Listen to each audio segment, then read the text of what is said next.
Welcome. The most fascinating thing about our universe is its size, how unimaginably vast it is. But perhaps that's also the most disappointing part. Just think about it. Even if we manage to find an Earth like planet in another galaxy using our powerful telescopes, it would take centuries to actually reach there. In fact, for humans, leaving the Milky Way galaxy is practically impossible. The closest galaxy to the Milky Way is called Andromeda Galaxy, and it's 2.5 million light years away from Earth.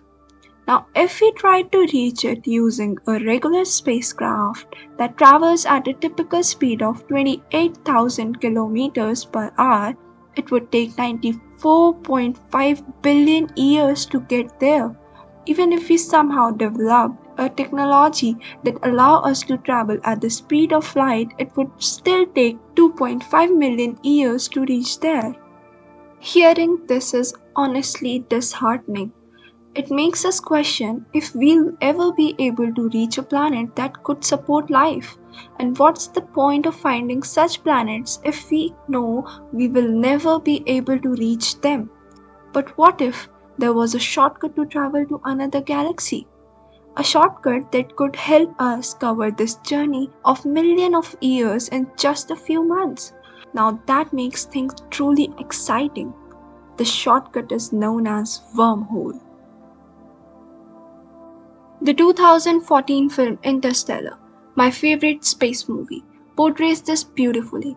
In this movie, Cooper and his team leaves Earth in search of habitable planets. They reach another galaxy through a wormhole placed near Saturn's orbit. The team travels through this wormhole and crosses galaxies within minutes. The scene where they pass through the wormhole is unforgettable, and throughout the movie it plays a crucial role in the story. But here's the amazing part. Wormholes are not just science fiction. They are based on real theoretical science. So what exactly are wormholes? And how could we possibly use them? To understand that, we first need to go back to Einstein's theory of relativity. When Albert Einstein wrote his theory, he expressed it as a set of equations known as Einstein field equations. These were first publicly presented on 25th November 1915 to the Prussian Academy of Sciences in Berlin. In total, there are 10 complex equations, but they can be simplified and represented in a single form, which is capital G mu nu plus lambda small g mu nu is equals to 8 pi g upon c to the power 4 into capital T mu nu. Don't worry, we are not going into the math here, because even this one equation is highly complex. If you try to expand it, the steps are so difficult that even those who love maths might get dizzy. In simple terms, these equations tells us how matter and energy affect the curvature of space-time. Einstein explained this with a simple analogy. Imagine a large mesh. If you place objects on it, the mesh bends under the weight. In the same way, massive planets and stars bend the space-time fabric around them. The stronger the gravitational force, the more intense the curve in space-time. Interestingly, Einstein himself couldn't fully solve his field equations. He found only an approximate solution for a specific case. The first person to actually solve them was Carl Schwarzschild. In 1916, he calculated how exactly spacetime bends around a single mass. This solution led scientists to understand the concept of singularity, the theoretical heart of the black hole. But what happens if the mass becomes infinitely dense? Then the curvature becomes so tight that it pinches off from the rest of the universe. And this is how scientists were able to theoretically prove the concept of black holes over 100 years ago. Much later, in 2019, we captured the first ever real image of black hole. So in short, one of the biggest theoretical results of solving Einstein's equation was the concept of black holes. And guess what? Those same questions have another possible solution, that is, wormhole. You might ask, How can one equation have multiple solutions? Well, think about quadratic equations. Even simple ones have two solutions. Einstein's field equations are much more complex, so it's natural for them to have many different solutions. One such solution is the Einstein-Rosen bridge, better known as wormhole. It was proposed in 1935 by Albert Einstein and his assistant Nathan Rosen. So, what is a wormhole? It is basically a shortcut that connects two distant points in space time. Let's understand it in 2D for simplicity. Look at a sheet of paper. Imagine 2 points A and B. The shortest distance between them in 2 dimensions is a straight line, right? But now imagine bending the 2 dimension paper in a 3 dimension. Suddenly you can fold the sheet and bring the 2 points A and B right next to each other. Now the shortest distance between them is just a few millimeters, far shorter than the straight line. That's exactly what a wormhole does in space. In our 3 dimension world, the shortest path between the Milky Way and Andromeda is 2.5 million light years. But what if we could bend 3 dimension space into a fourth dimension? Is it possible that a much shorter path, a cosmic shortcut, could emerge? We can't really imagine 4 dimension since we live in 3 dimensional space. But this is similar to how 2 dimension would fail to grasp 3D. It's about dimensional perspective. Here's another example, the word map. If you want to fly from Delhi to New York, a straight path on the 2 dimension map might seem like it goes over Africa, but that's not actually the shortest path. The real short path when you look at 3 dimensional globe goes over Finland, Iceland, Greenland and then to New York. It looks longer on flat map but makes perfect sense in 3 dimension. In 1957, physicist John Wheeler gave a now famous analogy.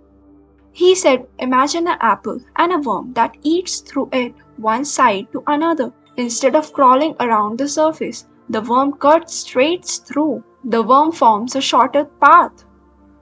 That's how Wheeler explained the concept of space-time shortcut, and he was the one who coined the term wormhole. When you search wormhole online, you will see illustrations showing 2 points connected by a tunnel in curved space. The idea being an extremely massive object bends space-time so much that it folds on itself. However, these are just 2 dimensional visualization.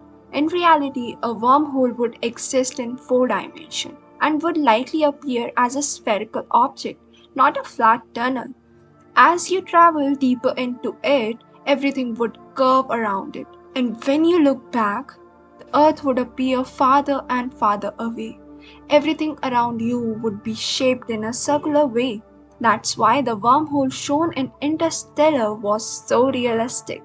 They depict it as a sphere, not a tube. But here's a critical point. Wormholes for now are purely theoretical. They arise as solutions in Einstein's field equations, but we haven't seen them in reality. Many practical challenges arise when thinking of wormhole. First, how would we even open a wormhole? It would require incredible gravitational force, something only a black hole could provide. But there's another issue. What lies on other end of the wormhole? If it's another black hole, then you are trapped forever. There's no exit. So, scientists believe there must be something that is the opposite of a black hole, equally powerful, but instead of pulling it, it pushes them away. This brings us to the new concept of white hole. A white hole? It's another solution, just like a black hole and a wormhole. While a black hole pulls everything in and lets nothing escape, and the term white hole was first used by Russian physicist Igor Novikov in 1964. Scientists believe a white hole is essentially a time-reversed black hole. Its boundary is called event horizon, but instead of point of no return, like a black hole, there is a point of no entry. Matter inside a white hole can come out, but nothing from the outside can go in. Some scientists think the Big Bang may have come from a massive white hole. Others, following Stephen Hawking's theory, believe that when a black hole evaporates, all the information it consumes must go somewhere. Black holes are not eternal. They evaporate away at an increasing rate until they vanish in a gigantic explosion. Because quantum theory says no information can ever be lost. According to no hiding theorem, that information might be released through a white hole. So some scientists believe a white hole forms when a black hole dies. In fact, on June 14, 2006, NASA's satellite Neil Gehrels Swift Observatory detects a strange bright light burst that suddenly disappeared. Many believe that this could have been the first observation of white hole.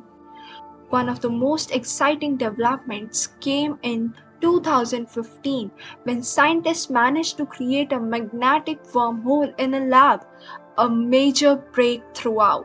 Finally, I would like to say this: even if wormholes are never proven, that doesn't mean we won't find another way to travel faster than light. If you liked this video, do subscribe Deep Space Doors for more mind blowing and exciting facts about space.